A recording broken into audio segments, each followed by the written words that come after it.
வணக்கம் மக்களே. இன்னைக்கு நம்ம ஜேவி கார்ஸ்ல எட்டு வந்திருக்க வண்டி பாத்தீங்கன்னா ஒரு லோ பட்ஜெட்ல ஒரு லோ மாடல் வண்டி, சூப்பரான வண்டி எட்டு வந்திருக்கு. என்ன வண்டி பாத்தீங்கன்னா ஹீரோ ஹோண்டால பேஷன் ப்ரோ தான் எட்டு வந்திருக்கு. ஃபர்ஸ்ட் இந்த வண்டியை பத்தி சொல்லிடுறேன். இந்த வண்டி பாத்தீங்கன்னா 2012 மாடல். ஆனா மாடல் பாத்தீங்கன்னா 2012 லோ மாடலா இருக்கும். வண்டியோட அவுட்லுக் பாத்தீங்கன்னா ஒரு 16-17 எப்படி இருக்குமோ அந்த அளவுக்கு இருக்கு. ஓனர்ஷிப் பாத்தீங்கன்னா சிங்கிள் ஓனர்ஷிப்ல எட்டு வந்திருக்கு. வண்டியோட நம்பர் பாத்தீங்கன்னா TN69 தூத்துக்குடி ரிஜிஸ்ட்ரேஷன் வண்டி. ஆனா இப்ப வந்து 67க்கு மாத்திட்டாங்க. ஓனர்ஷிப் ஒரே ஓனர்ஷிப் தான், 67 மாத்திட்டாங்க. சூப்பரா இருக்குங்க.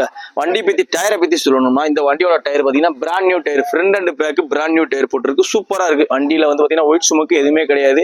வண்டியில ஒரே ஒரு மைனஸ், என்ன மைனஸ் பாத்தீங்கன்னா ஸ்பீடா மீட்டர் மட்டும் தெரியல, பாத்தீங்கன்னா பிளர் ஆகி போய் கிடக்கு. மற்றபடி வண்டியில மைனஸ் எதுவுமே கிடையாது. இந்த வண்டிக்கு நம்ம ஜேவி கன்சல்டிங்ல என்ன பிரைஸ் கோட் பண்றோம்னா பெஸ்டான பிரைஸா 21,999 ரூபா கோட் பண்றோம். இது பிக்சடு கிடையாது, நெகசிபிள் தான். வண்டிக்கு ஃபைன் பாத்தீங்கன்னா எதுவுமே கிடையாது. வாங்க வந்து ஓட்டி பாருங்க. ஓட்டி பாரு, பிடிச்சிருந்தா மட்டும் எடுத்துக்கோங்க. வண்டியோட லொகேஷன் விருதுநகர் மாவட்டம் ஆதிபட்டி கிராமத்தில் தான் இருக்கு. கான்டாக்ட் நம்பர் வீடியோல டிஸ்பிளே ஆகும், கான்டாக்ட் பண்ணுங்க. வந்து ஓட்டி பாருங்க, பிடிச்சிருந்தா மட்டும் எடுத்துக்கோங்க. நன்றி, வணக்கம். எண்ணம் போல் வாழ்க்கை.